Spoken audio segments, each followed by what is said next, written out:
Welcome everybody to round 3 with our sweet Grixis Dragons deck. I am going to keep this. We are on the draw.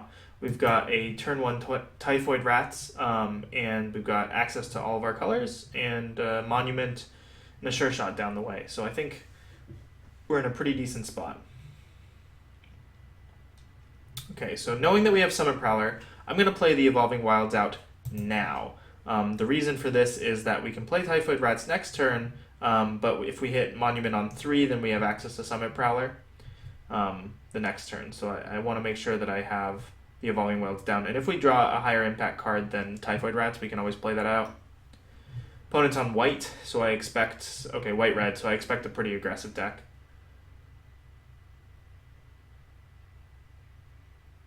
Alright, or not. Opponent leading off with Arishan Cleric. Interesting. Oops, I want to turn off auto yields. Crack our Evolving Wilds here. Because we have the Monument, double red isn't a problem for us, so I think I can afford to take a island here. Alright, so we'll just go ahead and we'll play out our rats, and we'll trade it off pretty aggressively, I think.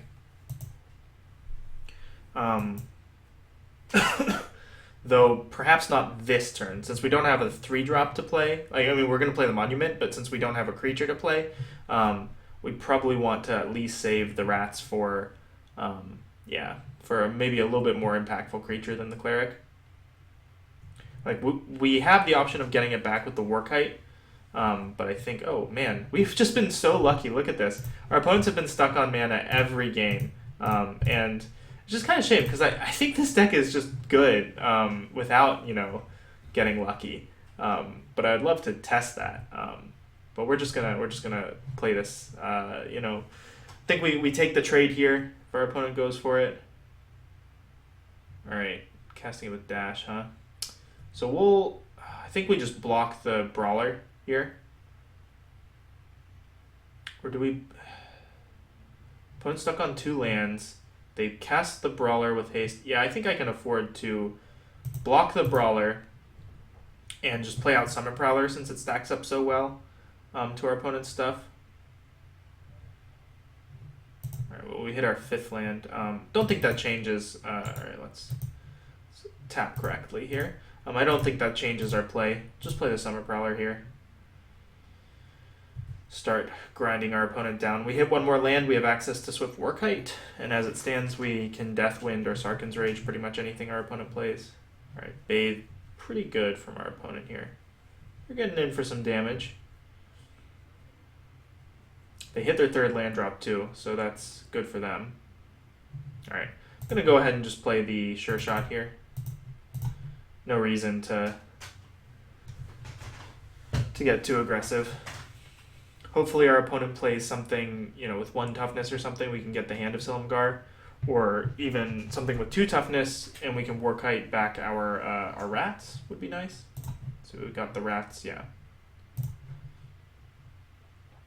Probably just playing down the Brawler would be my guess. The thing we do know is our opponent's hand, 5 cards in hand, our opponent's hand is all spells, so they hit another land drop. So they missed 2 earlier, or just 1. Maybe it was turn 6. They have 4 lands, so they missed 2 land drops earlier.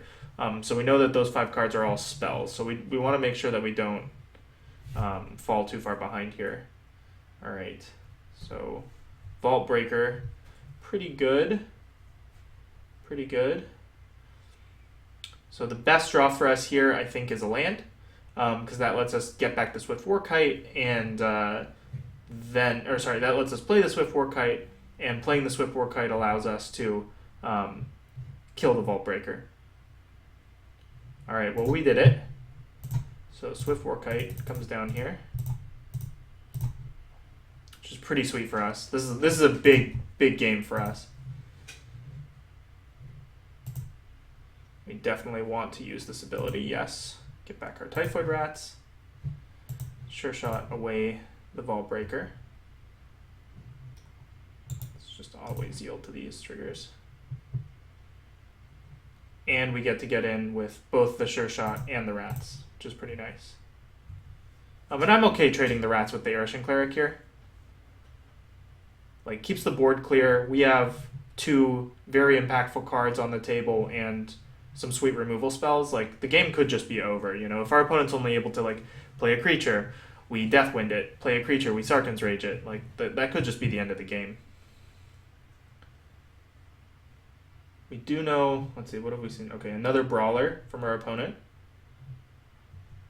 which I think means we'll see what we draw here. Kolagon, you say? Kolagon. So Kolagon shrinks this to a 1/2. I think that's worth it. Yeah, so I think this is good. We're just gonna dash in Kolagon, and we're gonna be hitting for 12 with our dragons, which is sweet.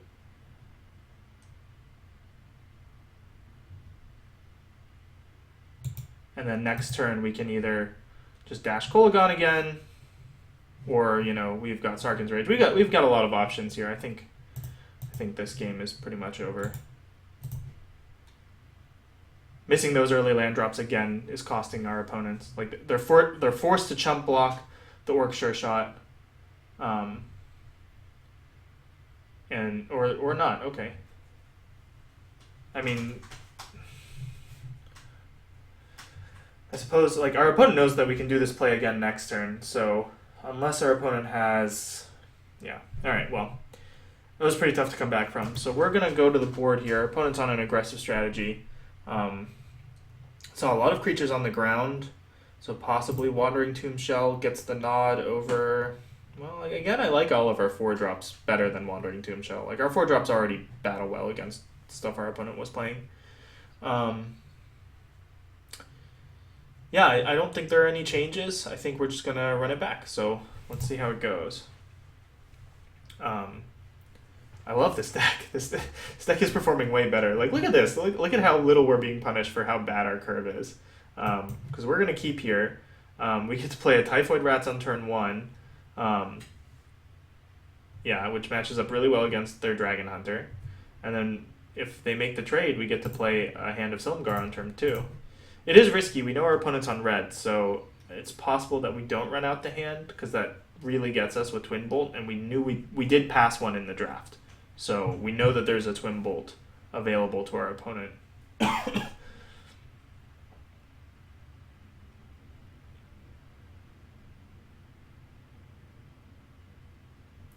Herald of Dramoka is pretty good. Maybe our opponent decides to yeah, alright, this is good for us. We'll get our value here. Just block. Alright. And we continue to curve out. So we'll get the hand this turn. We can morph the Stormsinger next turn.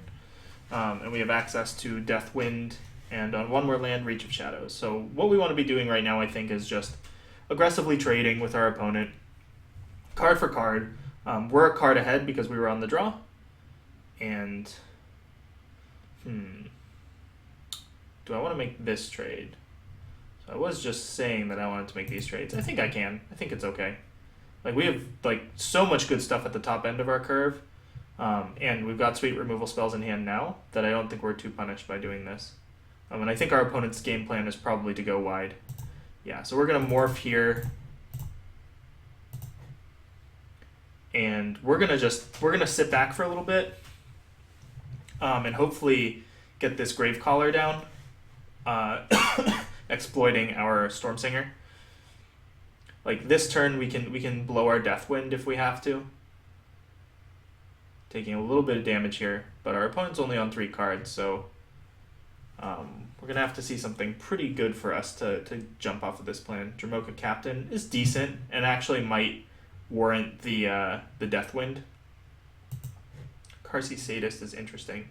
So yeah, I think what I'm gonna do here is I'm just gonna go ahead and Deathwind, Dramoka Captain, and play out the Sadist, and not exploit it, or not exploit the Stormsinger. Yeah, I'm just gonna not exploit. This lets us get in for 2 here, and we have something that can block their Brawler, and it sets us up a little bit better. I think I'd rather exploit the the Gravecaller on the Sadist, and this sort of saves us from our opponent having a single removal spell to put us off of exploiting the Gravecaller. Like, I think Gravecaller is just like extremely good against our opponent's deck. Like the 2/2 zombies will trade for a lot of the creatures that our opponent can play. Alright, opponent playing a Morph. Could be a lot of things. So best draw for us here is a land.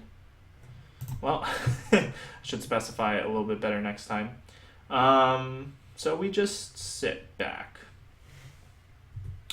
And we will be getting an island with this Evolving Wilds.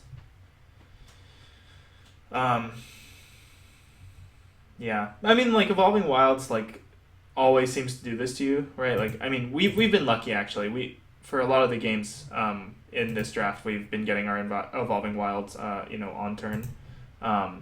But often enough, Evolving Wilds, you play it out there, and and it's like on the turn that you needed an untapped land the most. All right, so here's like question time. Do I want the Stormsinger or do I want the Sadist? Stormsinger isn't going to get any better than what it already is, and Sadist can at least hold back their attackers. So I think I can just get rid of the Stormsinger here. And we get some sweet 2/2s. So if this is like an Atarka or Freed or something, then we're in really good shape. If this is like a Stormcrag Elemental, then, well, we've got Reach of Shadows at least.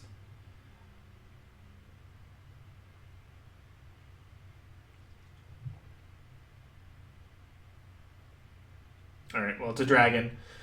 It's gonna get reached anyway. It's good for our opponent, though. They get to start getting in the air for a good bit.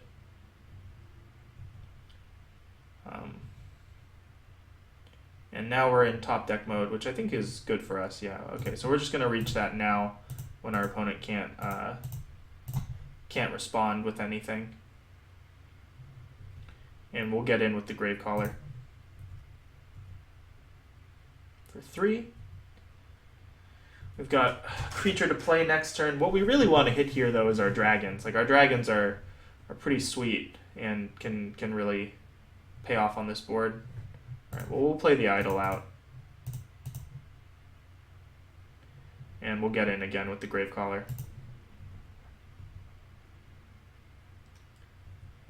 Like, if we draw a Kolaghan here, we probably just win, right? It's pretty close, I think. Opponent flooding. Yeah, and this is like, the one thing about playing the aggressive decks is your top decks aren't quite as good as some of the more control-y big decks. I like playing the aggressive decks, and part of the reason is that I found that you can just so often get to the point of the game where you are a burn spell away from winning. And I think our opponent was just a little bit too slow out of the gates, and our draw was a little bit too good. And again, us like being able to trade in the early turns very effectively was really good for us. Okay, so Irish Cleric, not the worst top deck for our opponent, but certainly not the best. Alright, Kolaghan Monument is fine. Let's see, 1, 2, 3, 4, 5, 6, 7. So if I play this out,